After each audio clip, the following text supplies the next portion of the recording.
Olá, pessoal.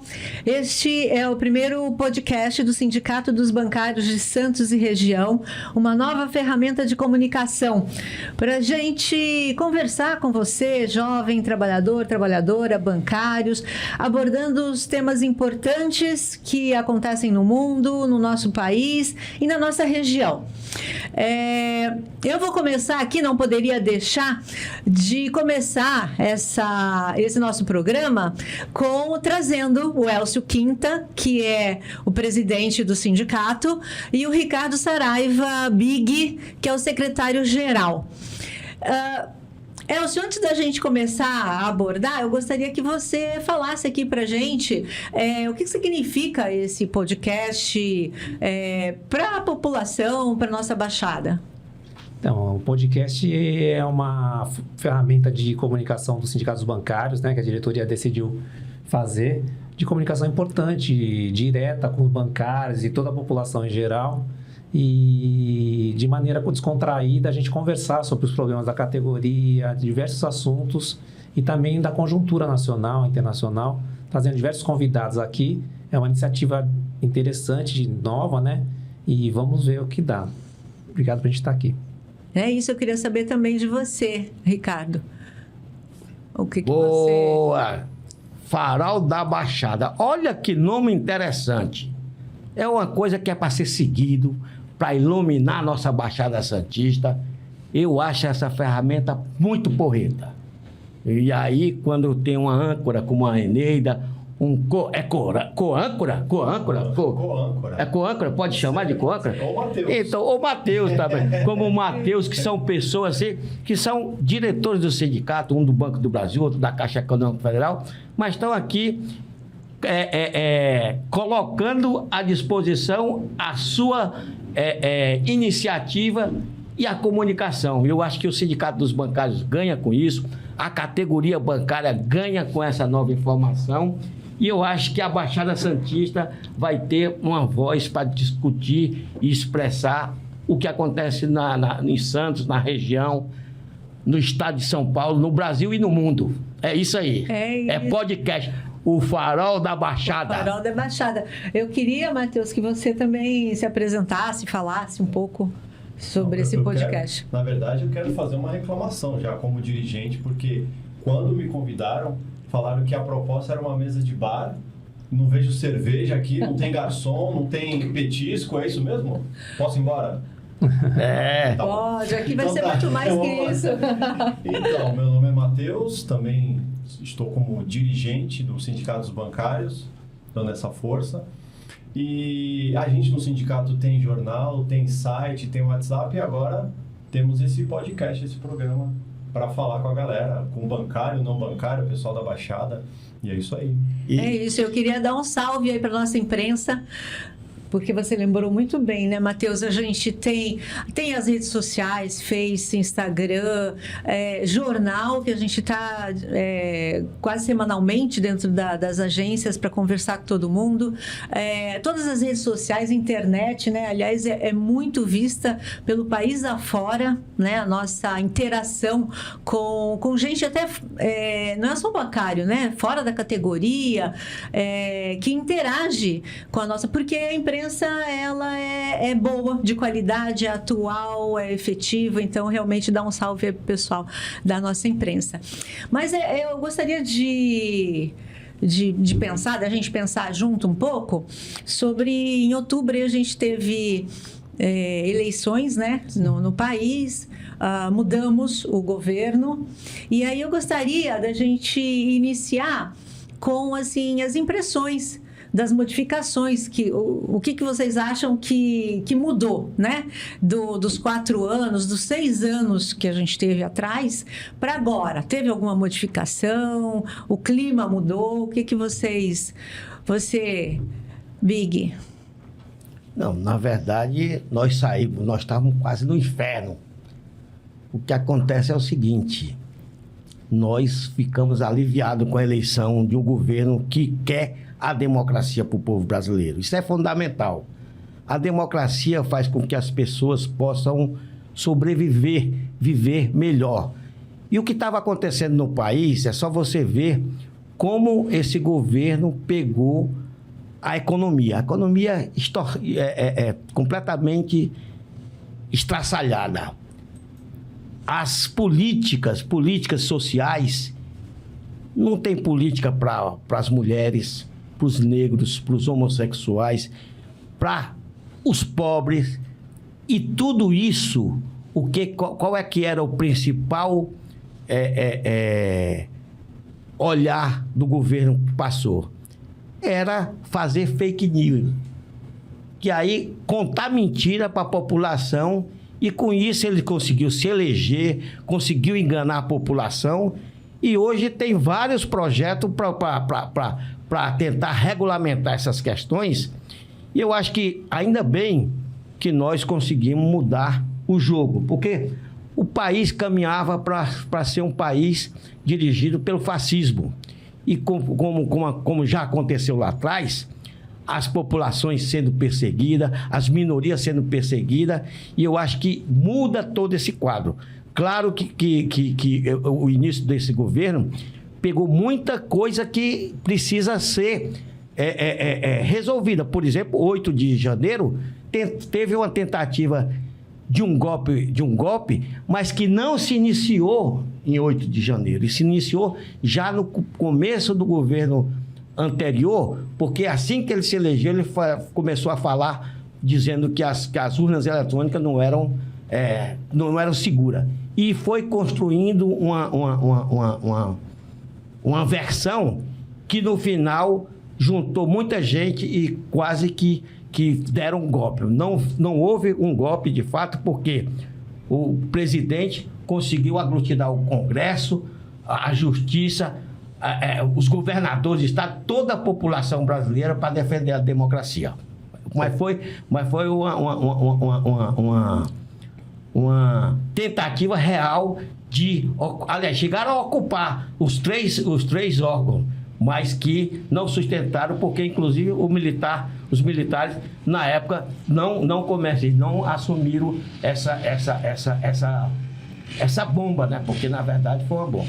Fala Trump, né? Porque copiaram exatamente, né, Elcio? Então, e a extinção de ministérios importantes, né, no outro governo, o ataque aos direitos dos trabalhadores, a cultura ficou de lado, os indígenas, povos originários. A gente vê logo no começo do governo, esse governo agindo com rapidez com os Yanomamis, tudo isso que ficou para trás, e agora a gente tem que restabelecer essas ligações, porque o povo está precisando muito, né, de ações que corrijam esse rumo, né? Uhum. E que deem uma oportunidade de coisas para os mais pobres, né? Para os mais... Engasguei aqui. Eu acho que nesse sentido que vocês estão falando, né, que nos governos anteriores, principalmente esse último, as minorias sociais, né, e a população mais pobre foi a mais prejudicada, né? Não tinha um olhar, na verdade, para o latifundiário, para o garimpo ilegal, para os financistas, né? Os interesses eram outros, não era governar para a população, então deixou de lado. E essa mudança a gente consegue perceber já na criação de ministérios, né? Que foram extintos, o Ministério do Trabalho, por exemplo, né? Como que você não dá importância ao Ministério do Trabalho, né? Ao trabalhador? Das mulheres, dos povos originários, dos direitos humanos. Então, é um outro olhar. E aí, numa política já concreta de orientação do governo para a população mais pobre, eu acho que é essa campanha que estão batendo bastante o governo para a derrubada dos juros, né, da taxa de juros. Eu acho que isso é um tema importante, né? Sobre a criação de ministérios, eu tenho uma reclamação. Big falou de fake news, Elcio falou de ministério como você. Aliás, Big está de vermelho, tem a ver com o assunto. O amor venceu, mas não tem um ministério do namoro. Eu não estou comendo carne de cachorro. Eu não vi nenhum banheiro unissex e nenhuma igreja fechada. Que mudança que é essa? Que não teve, então.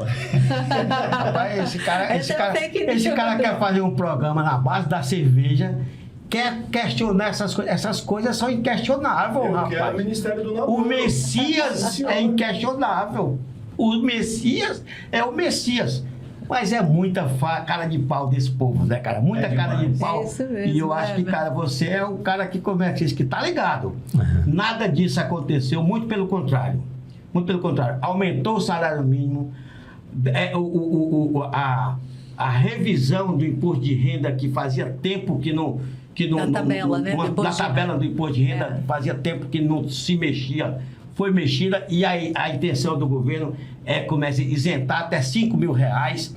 Enfim, teve, como é que diz, a lei que passou agora da igualdade de tratamento, de salário das mulheres. Enfim, as coisas começam a acontecer. Claro que o tempo é muito... Nós estamos com 120, um pouco mais de 120 dias de governo. Então, tem muita coisa para a gente caminhar.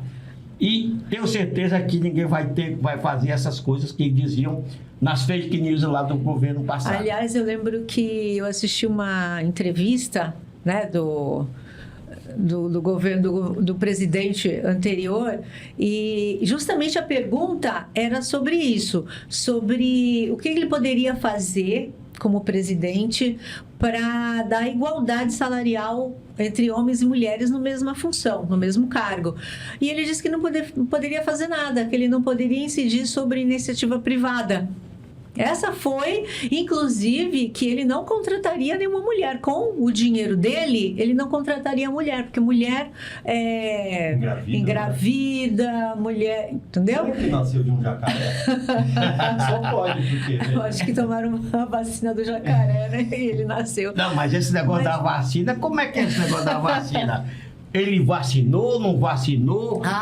Que coisa, que complicação, né? É CID pra cá, CID pra lá, CID pra cá, e vacinou, não vacinou? Como é que é isso aí, Elcio? Me conta aí. Eu acho que ele disse que vacinou, né? Não tem como, né? E agora o que você falou, o CID tá pra lá e pra cá, e apareceu vacina, e não disse que não vacinou. A contradição é a lei, né? A contradição, as joias, enfim, né? Mas falando aí da taxa de juros, é muito legal, mas sim, é a tentativa, né, que o governo está fazendo e está se debatendo bastante, né, com o presidente, com o Banco Central, na verdade, né? A gente tem essa mania de personificar, mas claro que o presidente é o principal, né? É uma pessoa oriunda do mercado financeiro, do Banco Santander, né? Ele era responsável pela tesouraria nível de América Latina, tinha um cargo muito alto, né? E a autonomia do Banco Central, então...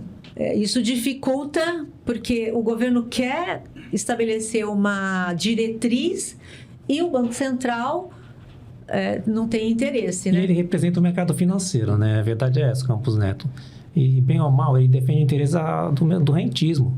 Não tem como. Você manter as taxas de juros a 3,75, a população passando fome, o pessoal não tem dinheiro para fazer giro. Então, é uma roda. Se você não cria emprego, não cria renda... e as pessoas não têm dinheiro para investir em trabalho, para investir em empresas, os empresários não têm dinheiro para pegar crédito, os juros do cartão de crédito quase 400%. A gente sabe que 70% das famílias hoje vivem de crédito rotativo, se alimentam com o crédito rotativo, com o cartão de crédito, mais de 400% de juros ao ano. E esses juros, só quem vai investir em trabalho, quem vai investir em produção, você vê as montadoras, como a gente estava falando há pouco, dando férias coletivas. Ninguém tem dinheiro para comprar carro. Então, se você não baixar os juros, as coisas não vão andar. E por isso que eu acho que esse governo está batendo tão forte no Banco Central, porque não tem como, tem que baixar. A inflação está baixando desde agosto de 2020. Né? Desde 2020 estava em 2%. A taxa de juros estava em 2% em agosto de 2020. E agora chegou a dezembro em 13,75%, aumento de 11%.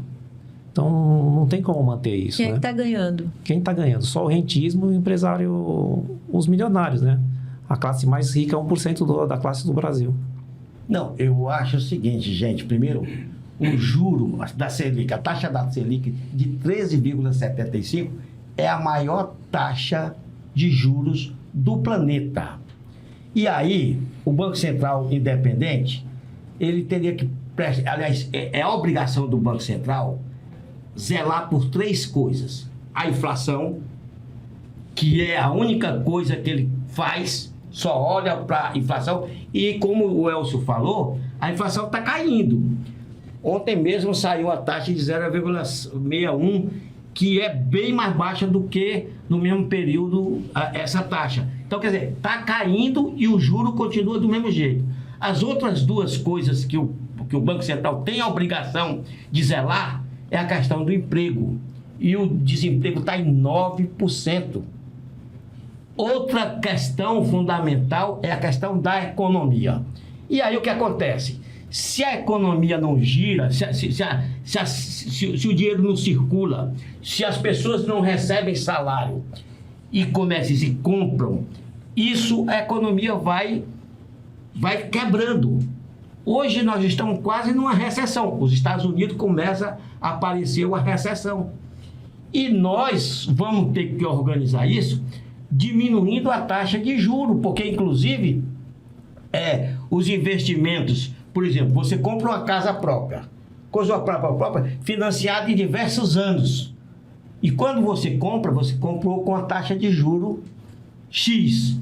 Essa taxa de juro hoje é muito maior. Eu não sei, me parece que a taxa dos cheques especiais está mais de 400% ao ano. É uma taxa absurda, parece uma taxa, como é que se diz, que é de outro planeta. Porque como que o nosso salário aumenta uma vez por ano. Aliás, a nossa campanha salarial desse ano já está garantindo que nós vamos ter aumento acima da inflação. Isso é muito importante. Agora, se não tem uma redução da taxa de juros, e tem que ser uma redução constante e grande, porque senão a economia vai ficar estagnada e a população que paga a conta. E aí não dá, né? É isso mesmo.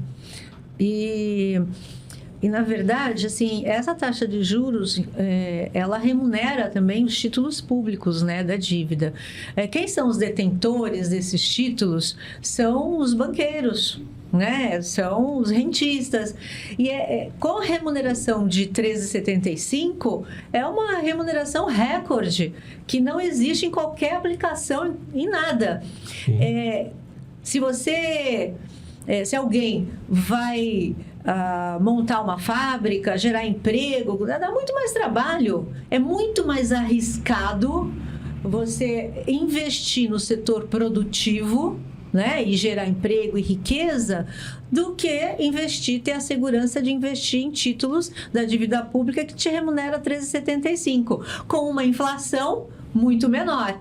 Então, a inflação real, ela é muito menor, né?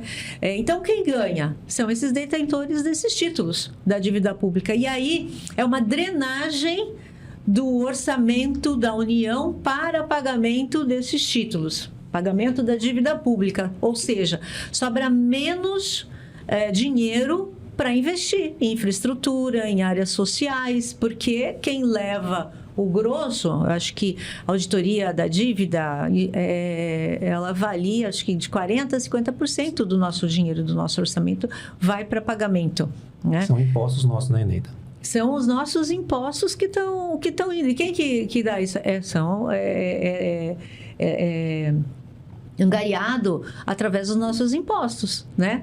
Então, nós pagamos, remuneramos. Isso é uma concentração de riqueza, é uma transferência de renda da população para os banqueiros, os grandes investidores. Aliás, o pobre, proporcionalmente, as famílias mais pobres, elas pagam mais imposto que está embutido na alimentação, os impostos da alimentação, do que uma classe média ou rica, porque ela ganha menos. Tudo que ela ganha vai ser destinado para alimentação. Então, aquele imposto da alimentação que não é barato, ele é recolhido. Então, essa classe pobre está fornecendo esse imposto. E aí vai para pagar o grande investidor, o banqueiro, né? Então, assim, é uma transferência de renda sem risco, sem risco. E o país fica estagnado. E aí o nosso Banco Central, ele está, pensa como vocês já falaram, né? Ele está, o interesse dele é do rentismo. O interesse não é para fazer política monetária para a população, né? É isso mesmo. Você vê como a pauta, né?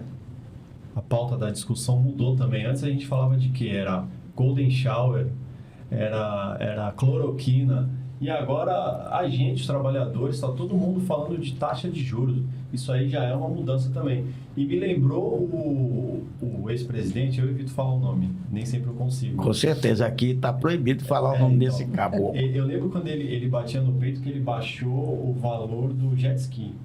Sim. De 90 para 80 mil. E hoje eu vejo o pessoal, a mídia de direita, criticando o Lula, que está querendo baixar o carro popular. Então você vê como que é importante essa nossa ferramenta e a gente colocar mas isso aí, Matheus, eu acho que tem uma coisa que a gente precisa ficar atento, porque é muito importante a gente ter um carro popular, mas é preciso a gente estar focado na questão da qual a energia que qual a matriz energética que esse carro, porque é isso, o Brasil é a principal potência ecológica do mundo. Se a gente tem condição de salvar o planeta que está ameaçado, hoje eu estava lendo no jornal uma questão que daqui a 100 anos o Brasil estaria apontando o fim do mundo. Uma projeção de coisa que o pessoal... Quanto tempo? 100 anos. Fim do mundo? 100 anos, porque a temperatura ia subir para 4%, a temperatura dos oceanos. 4 graus do oceano. E isso vai soltar... Olha, rapaz, eu estou muito sabido, não é? Vai soltar os metanos que tem nos oceanos. E a temperatura vai subir e vai destruir o planeta. Estarei com 142 anos. Eu já estarei olhando de outra perspectiva. Mas o que eu estou dizendo é o seguinte: nós precisamos cuidar do planeta, nós precisamos cuidar da vida. E o Brasil é um país que pode fazer diferença, organizar, liderar as nações, porque aqui nós temos a Amazônia junto com outros países. E agora, para você resolver esses problemas, por exemplo, o governo pegou a Amazônia cheia de problemas, a questão dos Yanomami, a questão do garimpo ilegal, um bocado de coisa. As grandes potências que são que soltam gases carbônicos no planeta precisam ajudar financeiramente aos países que estão em desenvolvimento para poder fazer essa transição, porque senão a humanidade vai desaparecer e nós não sabemos se vai ter outro planeta azul como o nosso para os iluminados fugir, porque a população como um todo que paga a conta vai ficar e vai ser extinguida. Aliás, eu acho que, falando de outro planeta azul, essas empresas privadas que estão financiando a corrida espacial, elas já estão financiando já com vista a tornar habitável outro planeta que não seja a Terra, porque o que eles já acham é que a gente não tem futuro, a Terra não tem futuro, então estão investindo pesado, né? Sim, para eles, para os descendentes. Caríssimo, né? Só para... que já estão querendo sair daqui, largar a gente. Vão deixar a gente aqui na Terra que é plana e vão para um planeta redondo, né? Por isso que é importante a gente ter sempre um farol para a gente seguir, né? E se a gente não tem um farol iluminando as mentes da Baixada Santista, do estado de São Paulo, do Brasil e do mundo, o planeta vai ser extinto. E, cara, a humanidade não vai ter uma consequência para o resto dos séculos. Você veio de vermelho de propósito, não? Eu vim de propósito, porque eu sou um cara... Não, vermelho é a cor do coração, do amor, é a cor... Fala a verdade. A cor do socialista, dos comunistas. Boa. É isso. Agora, o que é comunista? O que é socialismo? Olha, as pessoas soubessem. Aliás, pergunta. dizem os mais entendidos que o principal socialista, comunista do mundo se chamou Jesus Cristo, que a maioria das pessoas veneram. Polêmico, hein? Veneram. Mas por quê? Porque ele queria o bem da humanidade. Aliás, se sacrificou em nome de salvar a humanidade. Isso é história. E aí, cara, nós achamos que é o seguinte: ou você constrói o socialismo, ou vai ser barbárie. Barbárie, nós já estamos na barbárie. Nós já estamos na barbárie. Nós estamos tentando sobreviver e tentar adiar o fim do planeta. Acabamos de falar isso aqui, né? Não é, Elcio? O que você acha dessa questão aí? Não, por falar nisso, você falar que as pessoas não sabem o que é o comunismo, o que é o socialismo, eu sou porque vai vir o Lula, então vai ser um comunismo, que você abordou bem, não teve nada daquilo das fake news que lançaram, sim, nada, e as pessoas não sabem o que é. Eu vi recentemente o que é. Eu não sei, eu sei que é algo muito ruim, mas eu não sei o que é. Então, assim, não sabem. As coisas que a gente ouve é só besteira, é corrupção, né? Deve ser contrabando de joia, alguma coisa assim. Mas aí eu queria abordar um pouco isso, assim, a gente quase esteve algumas pessoas falam assim, o neofascismo, né? A gente estava caminhando para o fascismo, né? Para o fascismo. E os comunistas, como é que o fascismo, ele se desenvolve, ele aborda, ele tem que criar um inimigo, né? Então, você acha isso também? Ele tem que criar um inimigo e o comunismo é o inimigo do fascismo. Ele tem que criar isso. Nós já vimos isso, né? Então, é sempre assim. Arruma o inimigo e combate o inimigo, né?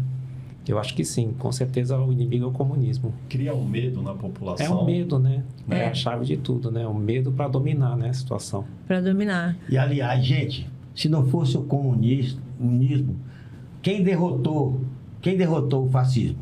Foi o comunismo. Aliás, a derrota final do fascismo se deu na União Soviética. A Segunda Guerra. Isso, né? As pessoas precisam saber. Senão não estava aqui, estavam matando judeu até hoje. E isso é um absurdo.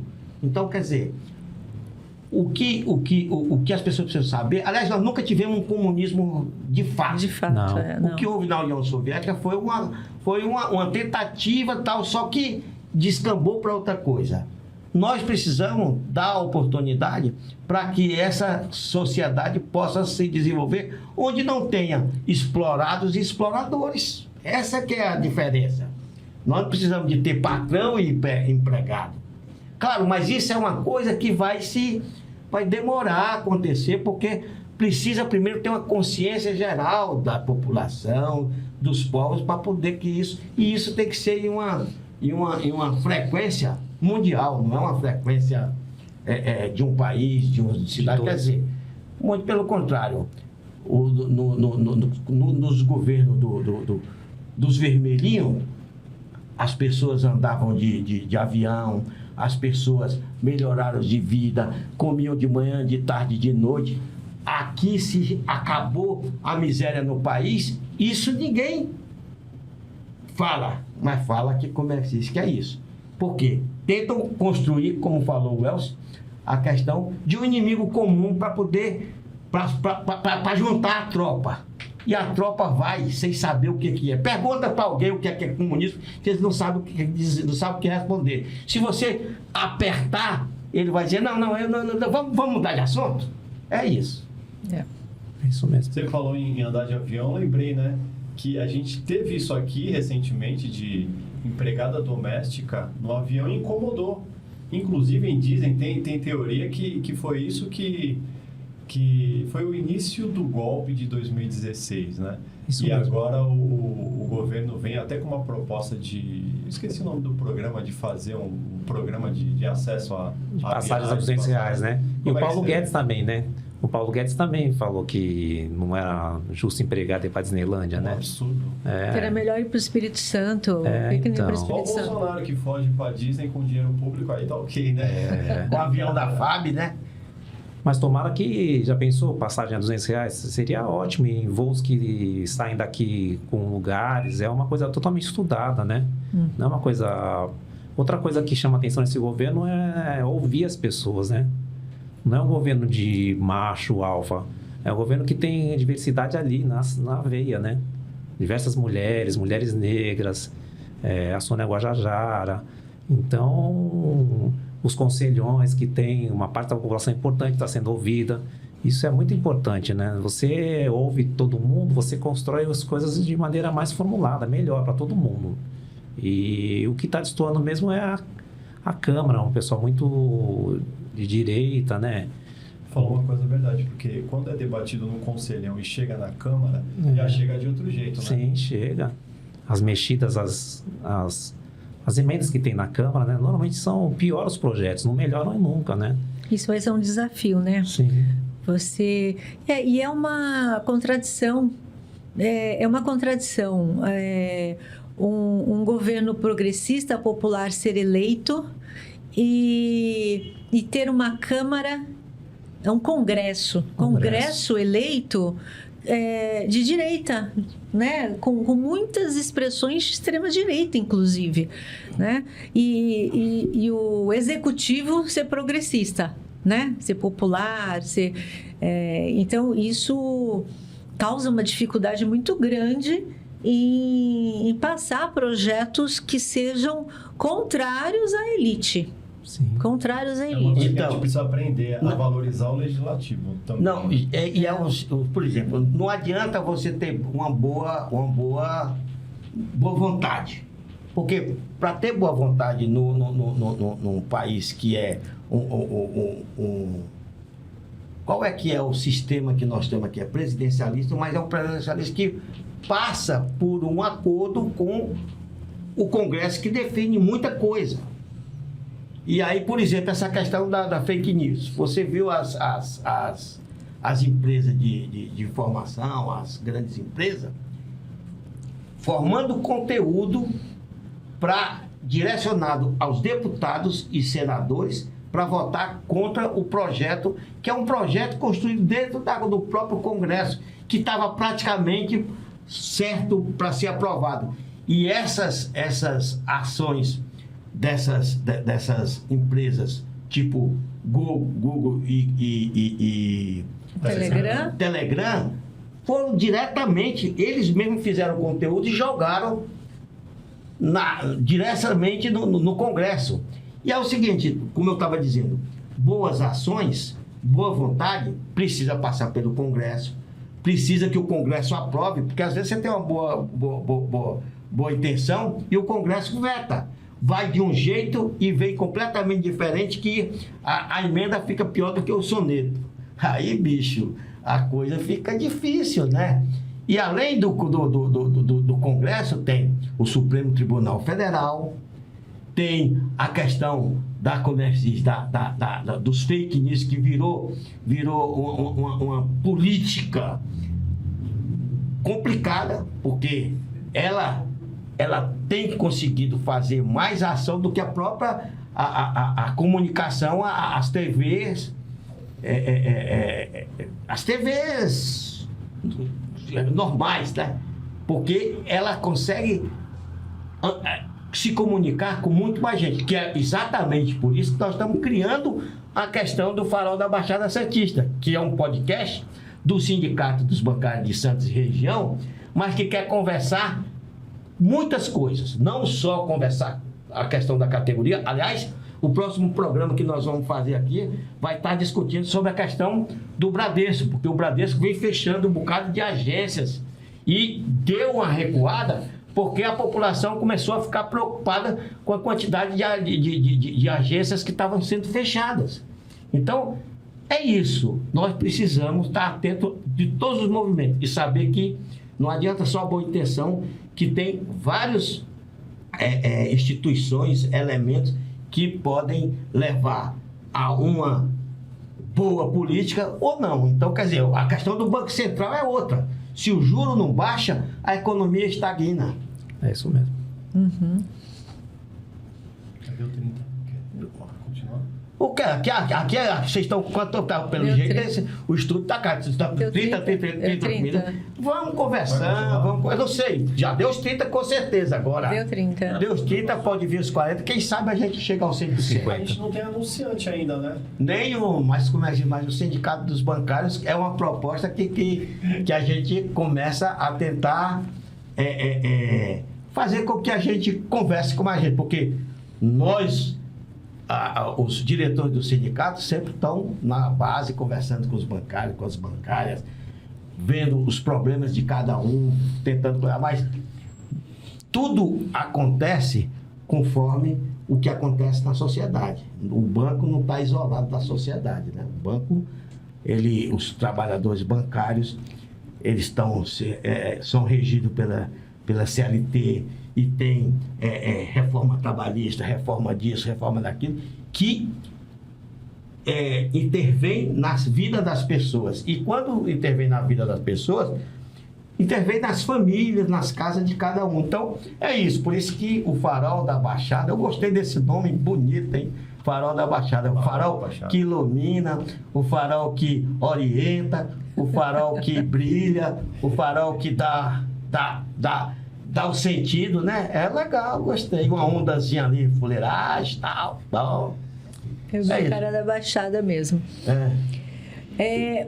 Falando aqui dos bancários, que você começou a falar um pouco dos bancários, né? E linkando com essa história dos juros, né? Os maiores do planeta, e quem ganha com esses juros são os bancos, né? E os financistas. Eu queria que você falasse um pouco, Elcio, sobre como é que esses bancos, então, tratam os seus trabalhadores e trabalhadoras. Eles dividem bem o que eles ganham? As conquistas, tratam bem? Como é que é? As conquistas são aquelas do sindicato, né? Aquelas que o sindicato, através de greve, de muitas lutas, conquistaram, né? Mas hoje o tratamento não é bom nas agências, né? Existe uma pressão por metas, existe o assédio moral, existe assédio de todo tipo, existe as demissões, e agora o que está mais assustando são os fechamentos de agência. De forma muito rápida, se diminui muitos postos de atendimento, não só agências, como caixas eletrônicos e tudo. E os bancários estão muito assustados e é o que a gente falou aqui, tudo aqui que a gente falou no podcast se alinha à nossa realidade, como o Big Ben falou, né? Olhar para fora e enxergar o que está acontecendo conosco, né? Terceirização, essas coisas, e fortalecer o sindicato, fortalecer nossas lutas, tal parte de tudo que se passa através dos nossos WhatsApp, das nossas redes, do nosso site, para fortalecer a nossa luta e a gente trabalhar junto para manter nossos direitos, manter a PLR. E a gente sabe que a divisão é injusta, né, Enida? Vamos ter que pleitear sempre mais e sempre estar com o sindicato. Elcio, fazer uma pergunta para o Elcio, que a gente viveu os últimos 4 anos aquela nuvem carregada que eu espero que esteja indo embora do Brasil. E eu lembro que as negociações entre os sindicatos e os banqueiros, muita gente na base falava, poxa, por 2 anos, por que não por um ano? Os acordos coletivos, né? Um acordo fechado em 2 anos. Renova.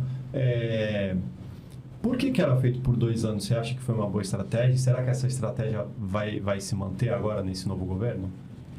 Olha, nós tivemos greves duras, né, durante o governo da Dilma, né, e do Lula também. Mas eu acho que sim, que foi uma boa escolha o acordo de 2 anos. Tanto que esse ano nós estamos garantidos com reposição da inflação, mais ganho real, né? Não é ganho real, né? Acima da inflação. Acima da inflação, né? Mas eu achei acertado, tanto que nós pegamos ainda a virada do governo Bolsonaro com um ano ganho, né? De campanha que não precisou fazer. Então, acho que a dificuldade de negociação existiu muito, né? Nós fechamos a campanha no último dia, 31 de agosto. Existiu essa real dificuldade. E eu acho acertada a decisão, e o ano que vem a gente está pronto para qualquer cenário. E tem uma coisa. Primeiro, os bancários, nem todos os bancários, principalmente os mais novos, Sim, não acontece isso. sabem que as conquistas que a gente tem. Às vezes os caras recebem o Vale Alimentação, o Vale Refeição, a PLR, algumas conquistas que Ele fala parecem assim, eu o não banco. uso o sindicato. Eu não uso o sindicato, exatamente. É isso aí. Não, e parece que foi o banco que deu. Nada, gente. Quem é mais antigo na categoria como eu, nós fizemos greves aqui históricas. Greves que a gente chegava nas agências e tinha gente armada de metralhador e a gente tinha que enfrentar para poder melhorar as condições dos bancários. Então, nós somos, aliás, a categoria bancária, ela tem um acordo coletivo nacional. É a única categoria que tem um acordo nacional com várias empresas. Porque, por exemplo, a Petrobras tem nacional, mas é uma empresa só. Nós temos vários bancos, temos um acordo coletivo que é fechado um acordo que todos os bancários que moram do Iapoque ao Chuí recebem o mesmo valor. Então, quer dizer, é uma conquista. E essas conquistas se deram por conta de lutas, de greves históricas. Aliás, a primeira greve foi aqui, né? Em Santos. Sim, a primeira greve. Primeira greve. 1933. Inclusive a primeira greve geral também. Também, aqui em Santos. A primeira greve de bancário foi aqui, no Banespa. Quando o Banespa, aliás, o Banespa, para quem não sabe, o Banespa, hoje essa agência do Banespa é 002, mas antes era 001. Mas não podia ter, por exemplo, a capital de São Paulo 002 e aqui é 001. Então foi mudado. Mas a primeira greve, primeiro de maio foi tudo aqui. Quer dizer, essa cidade, a Baixada Santista, já foi o farol dos trabalhadores. E nós pretendemos discutir para a gente ser um pouco desse farol que ainda brilha até hoje no seio dos trabalhadores. Por isso o farol da Baixada, o podcast dos bancários de Santos e região. Eu acho bem legal recuperar essa história, né? Falar um pouco dessa história, já que a gente falando dos bancários, a primeira greve foi aqui, o nosso sindicato foi inaugurado em 1933, que foi basicamente nesse ano dessa greve, foi 32, 11 de janeiro. 11 de janeiro de 33, o sindicato. E aqui se constituiu, os bancários conquistaram as 6 horas, né? Trabalhar às 6 horas, conquistaram diversos benefícios ao longo dos anos. A nossa cidade era a cidade vermelha, existia o fórum de debates onde os bancários tinham um papel importante. E o nosso presidente à época do golpe militar, o Antônio Guarnieri, ele foi preso no navio, no Raul Soares. Né, que foram também o presidente do sindicato, que junto com portuários também, né, as mulheres dos portuários ficavam na outra margem. Foi um navio, não só que prisão, né, era da Marinha, requisitou, ele foi comprado da Inglaterra, mas e que já estava ancorado no Rio de Janeiro. No Rio de Janeiro. E foi rebocado para cá. Ele foi adquirido, ele era um navio mercantil de uma empresa privada. Quando ele saiu de linha, a Marinha requisitou, e aí com o golpe ele se transformou num navio prisão. Veio para cá, do Rio de Janeiro para cá, e pegou o pessoal dos portuários, de diversos sindicatos, porque quando teve o golpe, a primeira coisa que eles fizeram, os militares, foi invadir intervenção em todos os sindicatos da Baixada. Nos sindicatos, no Brasil afora, porque assim, você quebra a espinha dorsal da organização dos trabalhadores. Então é importante você quebrar a organização, a resistência dos trabalhadores. E aí a resistência se dá através do sindicato. Né? Então, o nosso presidente, à época, ele foi preso nesse navio, e diversos diretores foram presos, mas aí não no navio, mas nessa... Onde Na tem Marinha, né? Na Conselheiro Neves, não foi? Não, na São Francisco. Ali na São Francisco. Onde é a Polícia onde Civil. Onde a Polícia Palácio Civil, da- ali o Palácio Então, da Justiça, gente. tinha uma prisão, né? Tinha uma prisão. E aí os documentos, né? É isso? Não, é Foram bom a gente queimados. lembrar. Se, aliás, dar um salve pro Gustavo. Gustavo, que é o nosso jornalista, que resgatou essa história dos bancários em 64. Porque essa história foi sumida. Inclusive, a documentação que tinha no sindicato, aliás, isso aqui dava um outro programa. Mas eu acho que a gente vai conversando aqui, porque são coisas que a gente Claro. que é importante e tal. E as pessoas que, se quiserem assistir a questão da conjuntura, se quiser conhecer um pouco da história de como foi 64 aqui, é só escutar o podcast todinho. Mas o que acontecia naquela época? Primeiro, a revista que o Gustavo fez, através de pesquisa dos jornais, do Jornal A Tribuna, do outro jornal que tinha aqui, que eu não lembro como é Cidade que é o nome. de Santos. Cidade de Santos, tal. Então ele fez toda uma pesquisa e resgatou essa luta dos bancários. Mas não foi só os bancários. O movimento sindical da Baixada Santista, aliás, essa cidade era chamada Cidade Vermelha. A Cidade Vermelha. Do Porto de Santos também. Do Porto de Santos. Então, esse fórum De debates. Fórum de debate da Baixada Santista era constituída com, se eu não me engano, 65 sindicatos. Quando tinha uma assembleia, por exemplo, do Sindicato dos Bancários, todos os representantes de outros sindicatos participavam. Existiam greve de solidariedade, por exemplo, uma das coisas antes de 64, a greve dos enfermeiros aqui na Baixada Santista, aqui em Santos, paralisou todos os eu acho que eu estou falando demais, Não, né? tá não. Mas essa história é muito importante a gente resgatar, viu, gente?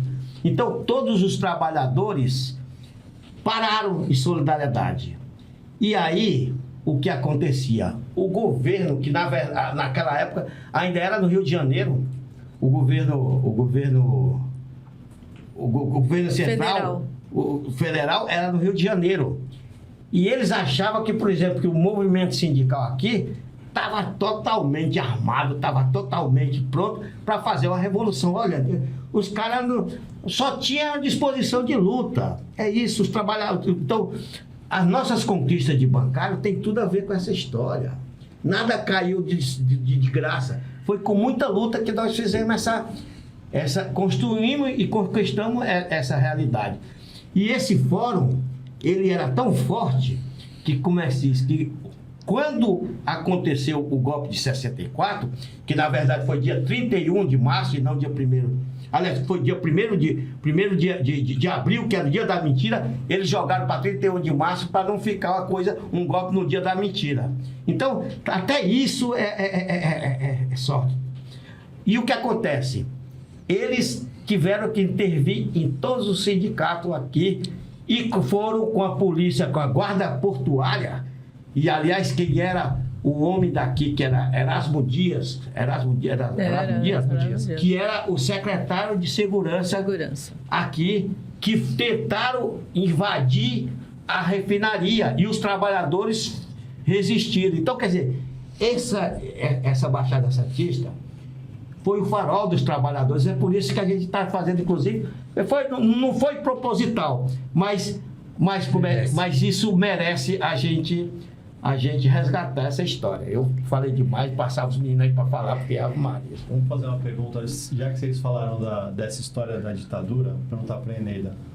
Como é que é hoje, quando você ouve alguém falar assim, na ditadura que era bom, não tinha essa baderna, essa vadiagem. Como é que você sente isso? Alguém alienado, né? Ou alguém que não viveu não viveu aquela época, sabe, por historinha, ou quem não conheceu ninguém, ou uma pessoa completamente alienada, como tem hoje. As pessoas que não sabem se posicionar, o que acontece, na verdade, na realidade.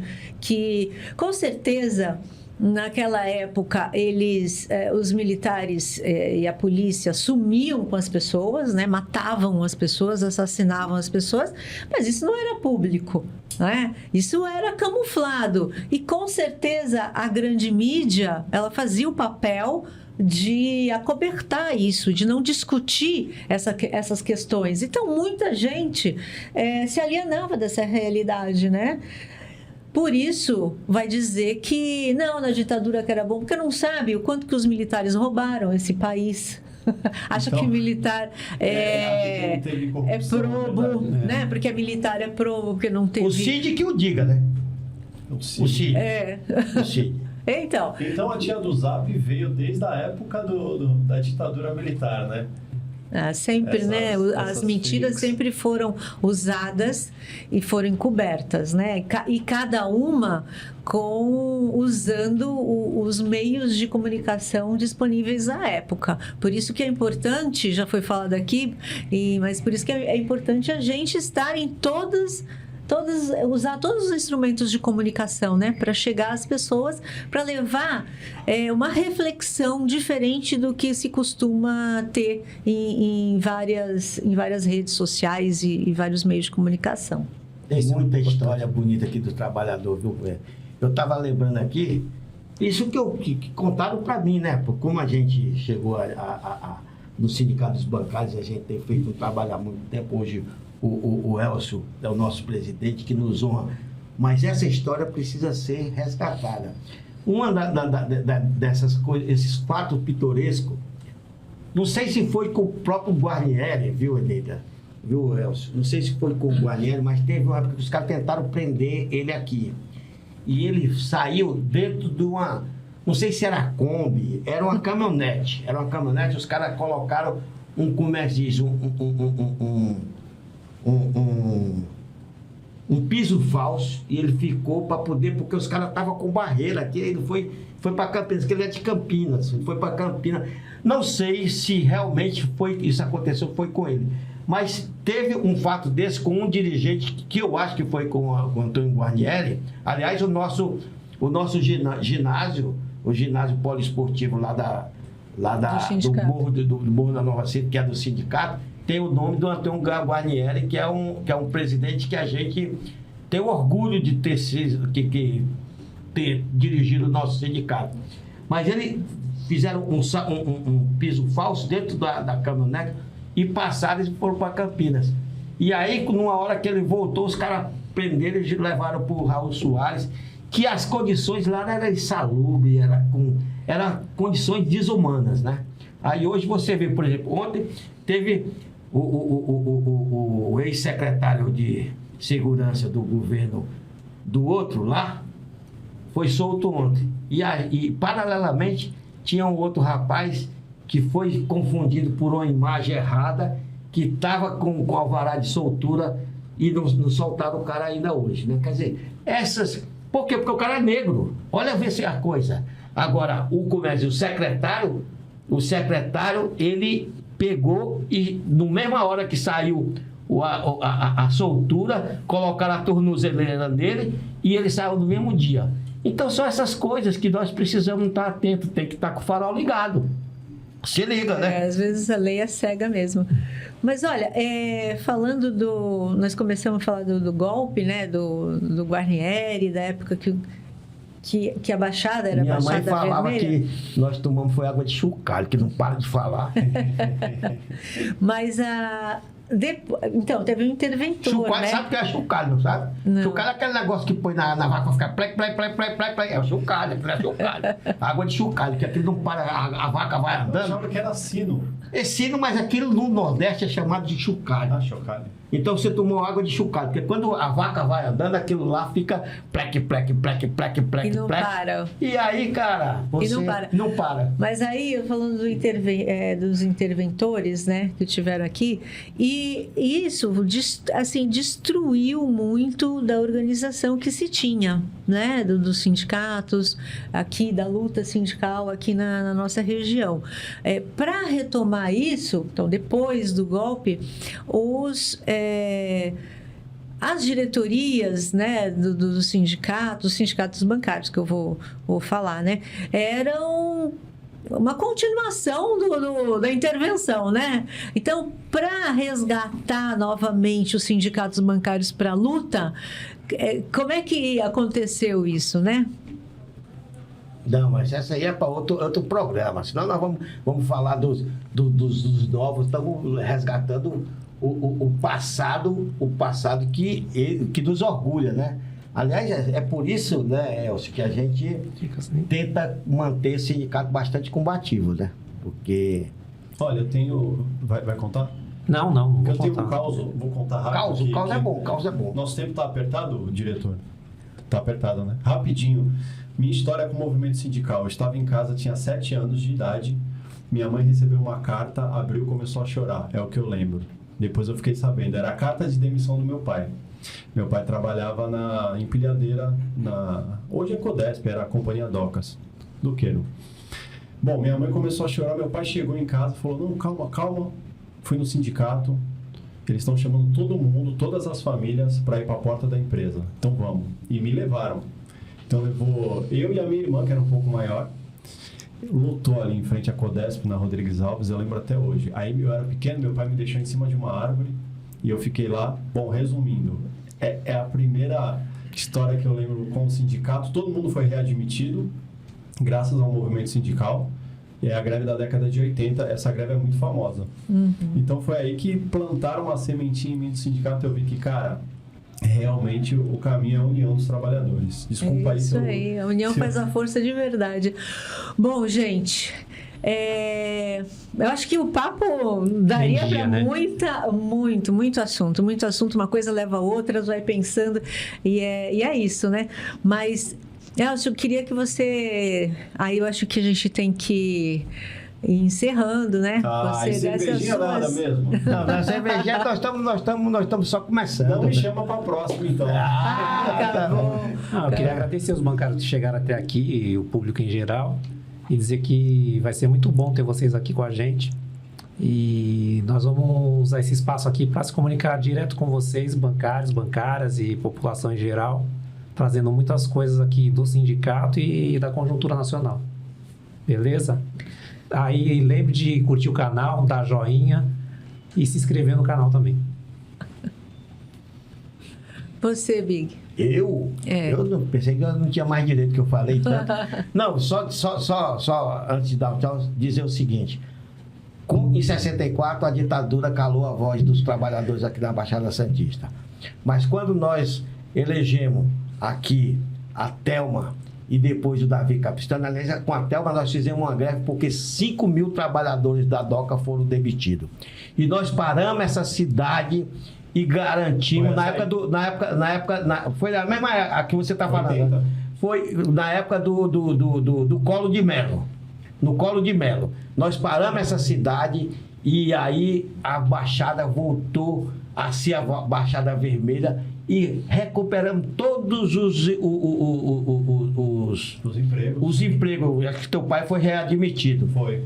E agora, nesse último... Obrigado, Big. Obrigado. Sério. Ajudou muito. Não, mas foi realmente, nós participamos, atuamos de forma decisiva. E mais do que isso.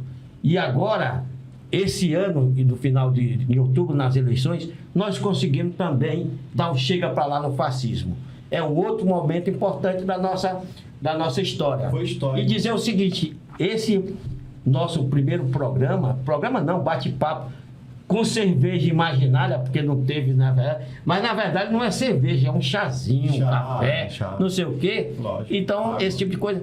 Mas dizer o seguinte, cara, que bom que esse primeiro bate-papo foi tão interessante que a gente tinha combinado de fazer 30 minutos. Eu acho que a gente passou mais de 1h30 falando aqui. Valeu aí. E se ligue, fica atento aqui com o Farol da Baixada. É isso aí, Matheus. Obrigado, agradecer vocês, obrigado e Quero participar, sim. Já mudou de ideia, né? Você falou da cerveja. chazinho. Depois que admitiu o teu pai, tu relevou. Minha Tá? família, obrigado. Bom demais. Mas legal, e tem muito assunto aí que dá pra gente explorar mais, hein? Essa aí do próprio sindicato. E a gente foi conversando, foi vindo vários assuntos, mas enfim, isso aí é mais pra frente. Obrigado. É isso. Então, esse foi o nosso primeiro programa, Farol da Baixada.